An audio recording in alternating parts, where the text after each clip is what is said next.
Welcome to the UK Travel Planning Podcast. Your host is the founder of the UK Travel Planning website, Tracy Collins. In this podcast, Tracy shares destination guides, travel tips, and itinerary ideas, as well as interviews with a variety of guests who share their knowledge and experience of UK travel to help you plan your perfect UK vacation. Join us as we explore the UK from cosmopolitan cities to quaint villages, from historic castles to beautiful islands, and from the picturesque countryside to seaside towns. Hello and welcome to episode 39 of the UK Travel Planning Podcast. In this episode, I chat with Marc of Northumberland Tours, who shares some of his favourite destinations and experiences in Northumberland. This includes castles, islands, walks, and of course Hadrian's Wall. This is the area of the UK that I actually come from, so it was great to talk to Marc, and I started the podcast off by asking Marc to introduce himself. I'm originally from South Tyneside, which is just south of Northumberland, and moved down to London at an early age with my parents, and basically grew up in Chiswick, but I still have a lot of family in the northeast. It was where I always considered home because every holiday I got from school when I was in London, I would be in the northeast, I'd be exploring. And it was, even though I was a Londoner, I still loved Newcastle, Northumberland. So I went into the army at a young age and I served for 5 years. Mm-hmm.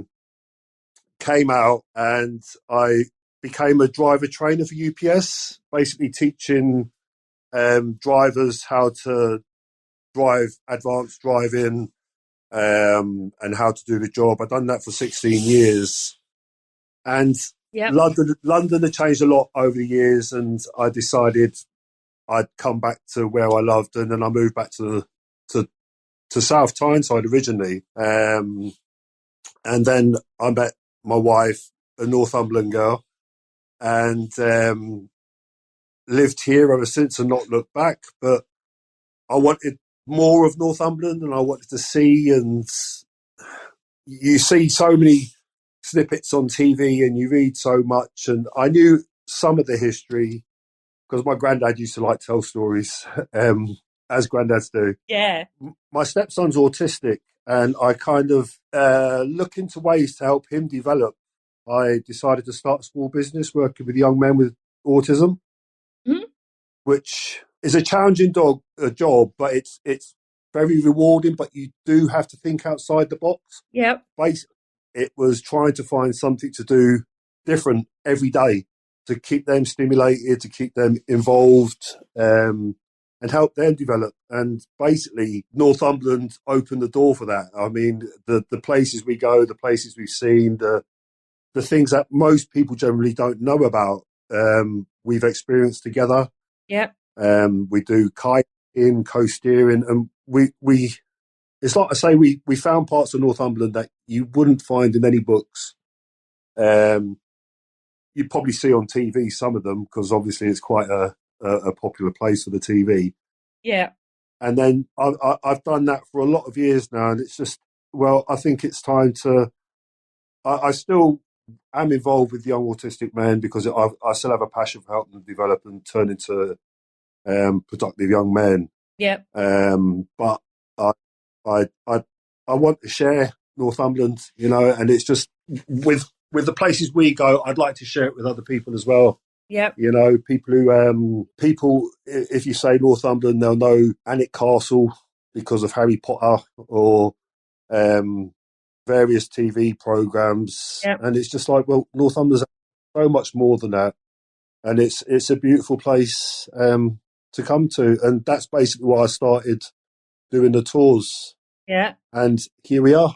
That's great. And obviously, I'm from Northumberland originally, so I was born and raised in Seaton Delaval, which is on the coast in Northumberland. And as I'm always very keen to promote Northumberland because I don't like the term hidden gem because it kind of is. Northumberland is that really, even for British people, it's not necessarily that well known that people will go there on holiday. I mean, actually, I remember quite a few Scottish people coming to visit actually. but for English people, not so much. I think it's become more popular in recent years, but certainly for people from overseas, I know when I talk to other Australians or Americans and I kind of talk about Northumberland, let's just say a couple of things may come up. Alnwick comes up quite often because of its connection with Harry Potter. Sometimes the Vera TV show comes up because obviously that's filmed on the northeast coast as well. So a lot of those places come up, but and obviously maybe sometimes Hadrian's Wall gets mentioned. But I kind of go, Northumberland has got so much history, so much beauty. It's a beautiful county with the landscapes, the coastal route is fantastic to drive along, the castles, the islands, Holy Island of Lindisfarne. Until I was in my 30s, I just thought it was actually called Holy Island because that's what my grandmother called it. And then I was like, is that the same as Lindisfarne? Yeah. And the history. Obviously, I come from coal miners. My on one side, but my grandfather was a coal miner. His family originally came from Cornwall, actually from the tin mines. But so there's just so much history. There's so much beauty in Northumberland itself. So I know my favourite things to do when I come up is I always go to drive the coastal route because I absolutely love that route. And it's somewhere I used to go with my dad when I was a kid, to see houses and Bamburgh Castle and then on to Holy Island. Mark, I'd love to know some of the places that you really enjoy and that you really, that are your favourite places in Northumberland. I love the coastal route as well. I mean, if you didn't know Northumberland, you'd probably get off your train or coach probably at Alnwick. And by the time you get to Alnwick, you've missed Amble, you've missed Allenmouth. Yep. You've missed Allenmouth's a little village. Absolute. It's a picture. It's beautiful. You've missed Warkworth Castle, which is still owned by the Percy family, along with Alnwick. That's still the Percy family. Yep. And you've got, I'd say, from Morpeth, ideally, all the way to Bamburgh, you've got 4 castles. You've got hikes.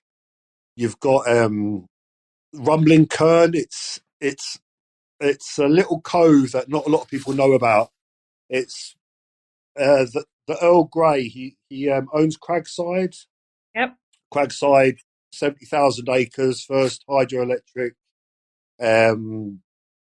powered building in the world. But he had his summer house down overlooking Rumbling Kern, and it's called the Bath House. Right. And it's on the edge of a cliff. Overlooking it, and you don't get many tourists there, but it's absolutely beautiful.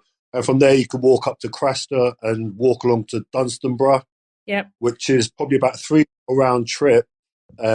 Castles, it's spectacular where it is because its main defence is the cliffs. But it's fell into ruin. It was used in the Second World War, refortified against the Germans. And then you can carry on, obviously, Alnwick, Bamburgh, but Bamburgh is the jewel in my eye. It's the oldest castle in Northumberland.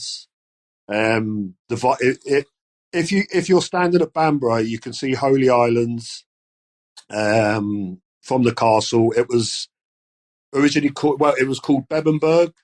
Yep. When the Vikings tried to take it after they ransacked Holy Islands, they never managed to capture Bamburgh. They did sack it, but it's just such an amazing castle, and everybody I've ever taken there, and everybody who's been there, we've got a guy over here called Robson Green. Yeah, he's just done a series, and he was Bamburgh, and it's just it's awe-inspiring. It's called the Windsor of the North. It's got a museum in there with artifacts from World War II and big, huge rooms with the old, just everything you'd imagine to see in a castle. It ticks all the boxes. You can see the Farne Islands, which you can get a boat over to. It's just, it really is amazing. you know. Oh, and that's actually, because I love Bamburgh, and I remember going even when I was at school. It was kind of a school trip that we go up to Bamburgh Castle.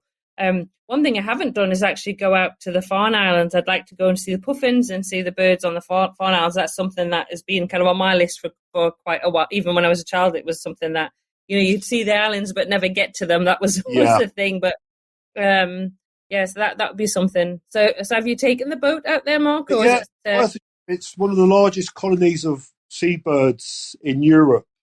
The trips normally last about 2 hours. Yeah. Sometimes you get to see dolphins. You generally see seals. Um, it's when you're actually out on the boat, you can see Bamburgh, Dunstanburgh, Lindisfarne Castle. It's for somebody who knows the coastline so well. Doing a boat trip it's still kind of awe-inspiring for me because I see it from land. Yes. So when I see it from the sea, it's completely different, you know. Yeah, absolutely. But yeah, the trips last 2 hours. You can do extended ones that do go to Holy Island as well. But obviously in the northeast and in Northumberland, the tide does affect your day if you are planning to be on the water. Yeah. I mean, you can sail from Amble. They do a puffin tour out to Coquette Island, where you'll always see seals, lots of birds. Like I say, for me, being on the water is completely different because I get a different perspective. But yeah, well worth a trip. Well worth a trip. Instead of saying Bamburgh, I should have said Lindisfarne Castle is my favourite because I was married there. But yes. the wife's not in the room, so I should get away with it. It's your second favourite, then. Yeah. Obviously, Lindisfarne, Holy Island of Lindisfarne, comes up quite a lot as well. And I have to tell people all the time, really, if you really want to go to Holy Island, you've got to check the tides because it's a tidal island, and you don't want to get stuck. It's a must. Yeah. It is a must. It'll be a very long night if you do get stranded there because the hotels are generally fully booked. Yes, exactly. But it's definitely worth a trip. You've got the Priory where the Vikings did attack. Lots of history there. It was St. Aidan. You've got St. Cuthbert's Cave about 5 miles away where the monks carried St. Aidan's relics to hide them from the Vikings. But that was the first place the Vikings landed in the UK was on Holy Island. Oh, okay. I didn't know that. Oh, yeah. It's 793. Wow. Lots of history. They've just opened a museum. It's new for this year. They've just opened a museum on Holy Island as well because there was an archaeological dig there last year. Yeah. The back end of last year. And they've got what they found out for display on there as well. But yeah, definitely worth a trip. Yeah. But like you say, check the tides. The tides is a must. Yeah, absolutely. And every time I come home, because obviously I'm from Northumberland, and I usually go back and stay with my sister, and that's always an absolute must. I have to go over to Holy Island. I think it just reminds me so much of my grandparents and just trips when I was a child, and it's so beautiful to go there as well. It's an absolute. Oh, totally. And so my father was actually from Wallsend, which obviously it kind of tells the names in it. It was the end of the wall. So the end of Hadrian's Wall. Yeah, definitely. There is a museum there as well. Segdinium, I think it's called. Yep, Segdinium. Yeah, that's it. Once you go across the Tyne, I think you're very rich in history with Romans. I love Vindolanda. I think Vindolanda is absolutely fantastic, and it's actually not on the wall because it was a fort that supplied the soldiers that were based on Hadrian's Wall, but it's not very far. No. And as you walk, as you drive actually down to Vindolanda, you get a view of Sycamore Gap, which is very famous. A very famous sycamore tree, which is in the gap in the kind of the hills. Yeah. And then you can go and park at Steel car park and walk. And I didn't do the walk last year. I've got wonderful pictures of my husband and sister doing the walk, but I was like, I'll just watch you. Yeah. But that's a great place to go in. Yep, Steelrig. If the Steelrig car park to the wall, probably you could do a round trip in about an hour from the car park to Sycamore Gap. Yeah. Depending how long you wanted to stay and photograph the tree and the scenery around you. Yeah, absolutely. But Housesteads as well. Housesteads is the most complete Roman fort on the whole 73 mile of the wall. Yep. It is a popular place to visit. I think Housestead will be on my itinerary this summer when I'm over.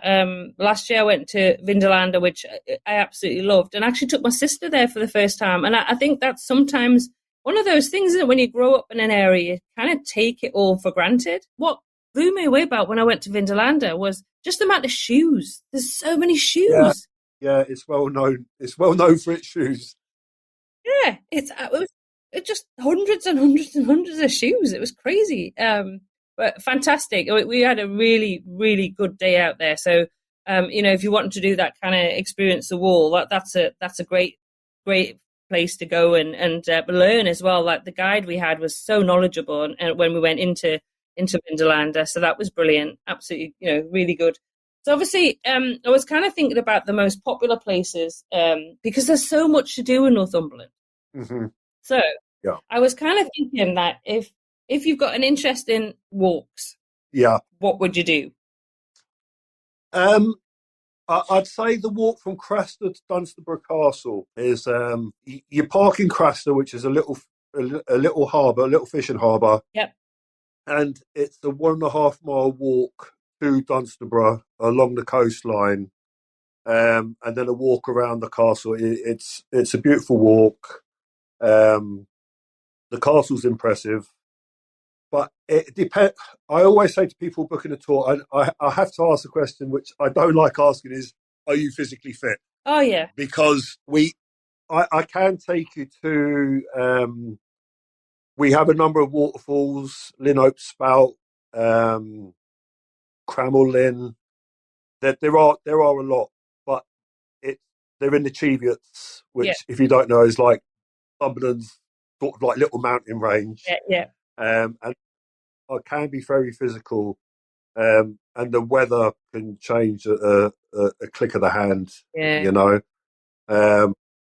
we I got caught out once, and I left home and went up. I was going to Linhope Spout, and it's probably a 3 to 4 mile round trip. Linhope Spout's a waterfall with a plunge pool at the bottom. A lot of people swim there, which, Not me. if that's your cup of tea, it's great. Not without a wetsuit for me. But I left here and it was shining, and as soon as I got into the mountains, there was a blizzard, Wow.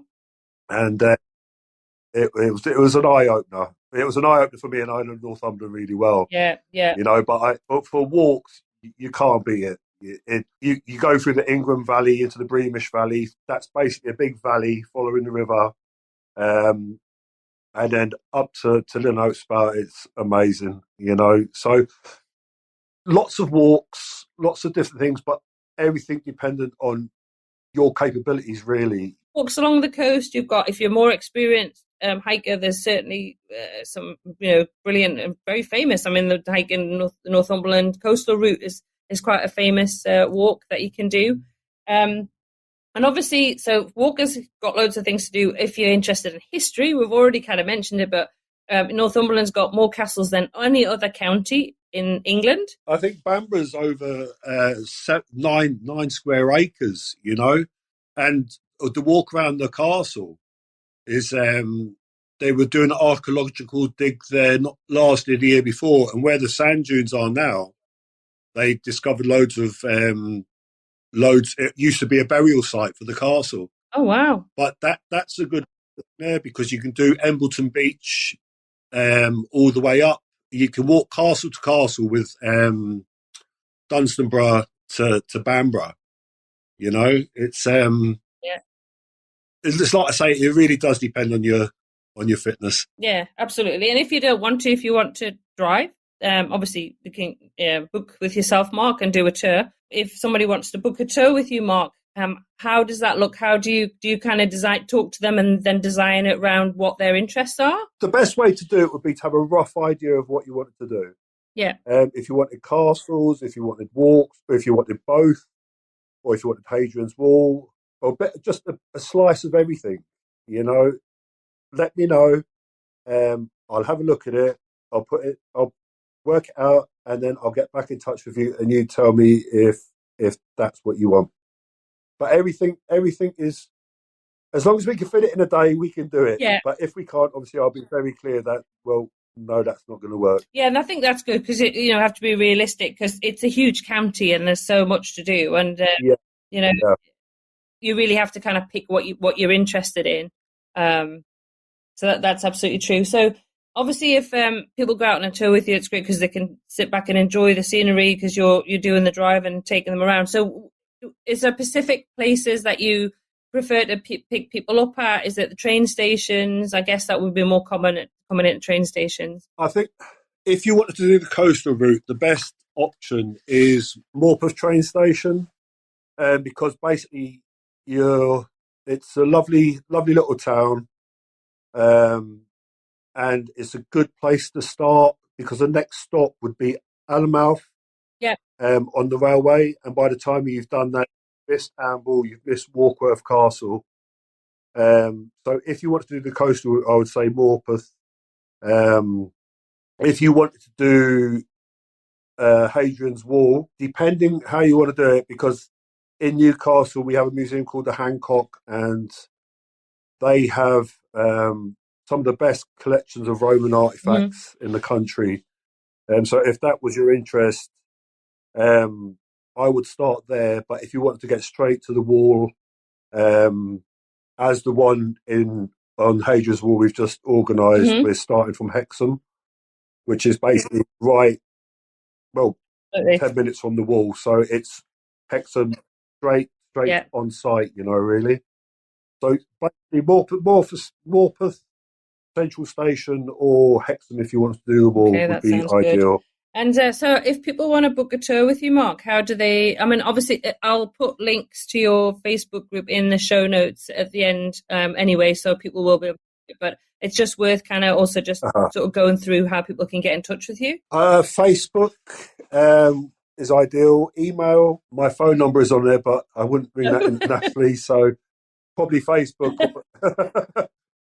Excuse me, Facebook or email would be ideal. Perfect, and I will share that. Yeah, a rough idea of what you would like to do. Let me have a look at it, and then I will get in touch with you and let you know if it would or it wouldn't work, or how we could change things, or if there was anything specific I could meet your needs to get it done. Yeah, no, that sounds great. And is there a maximum number of people that you can take out on a tour, Marc? Four.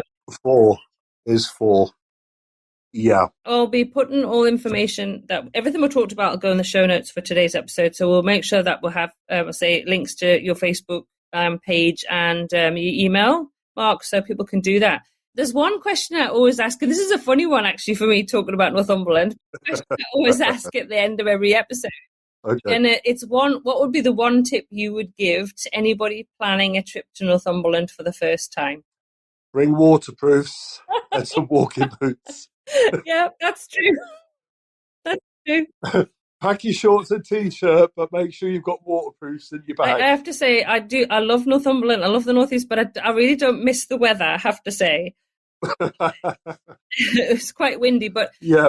I remember telling my husband actually before we went up, and even in the summer when it's really warm, you can have a sea fret come, which then just everything's really cold. Yeah. And people don't believe it until you have the sea fret, and then it's like, yes, it's freezing cold, which comes in. Yeah. Comes in from the sea. I was down at the Priory yesterday. North Shields. Yep. And there was a sea fret. Then we left here. It was lovely. Got down there, and it was bitter. Yeah, absolutely. It was really, really fresh. But then again, last year we had a really hot summer, and the beaches were, in Northumberland, the beaches they're not. You can move. They're never. Even though they're busy, they're never full. Yeah. Even on beautiful days. When you head into Northumberland, more so to the south, like Long Sands, North Shields and all that. But when you're heading up to Bamborough, Embleton, the beaches are busy, but they're still kind of bare, if you know what I mean. They're not even, Absolutely. I've got video, actually. I just put something together for my Instagram the other day, and I've got video from, because I walked over the dunes from Alnwick Castle, and you just got the beautiful beach. And, you know, it was a lovely, warm July summer's day, and there was hardly anybody on, really, compared to, you know, beaches you expect. And it was lovely, and you could see towards Holy Island, and you could see the Farne Islands, castle behind you, absolutely beautiful. So I was like, oh yes, I'm really looking forward to being back and getting back to, I guess, where I come from, and practicing my Geordie accent a little bit more when I get back, because I keep getting told I sound very posh for a Geordie, but I was born and brought up in Northumberland, so yeah. Well, I don't need to tell you to make sure you got your waterproof then. No. No, I know that one. Make sure you've got your layers, because you need it. Definitely. 100%. So I just want to say, Marc, thanks so much for being on the podcast today and chatting about Northumberland. It's always a pleasure to talk about Northumberland, and it was great. It's been great to chat to you and to talk about your tours. And obviously, people get in touch with Marc if you want to see Northumberland. Marc knows it really well. He can tailor make. You know, he'll have a chat with you and see what works for you and what he can do, and it'll be brilliant. Have a really good time. Good day out. That's brilliant. Thank you very much. Thanks, Marc. Thank you. We'll see you all soon. Yeah. Thank you. Once again, huge thank you to Marc for coming onto the podcast to talk all about Northumberland. It's lovely to talk about my home county. It brings back a lot of memories of my childhood and growing up there. And obviously, I'm always happy to talk about promoting such a beautiful, beautiful county. You can find links to all the places that we talked about in today's episode, and also to Marc's company, Northumberland Tours. So you can book with Marc at uktravelplanning.com/episode 39. There are also lots of other resources to help you plan your trip to Northumberland on the website too. But for this week, that just leaves me to say to everybody, happy UK travel planning.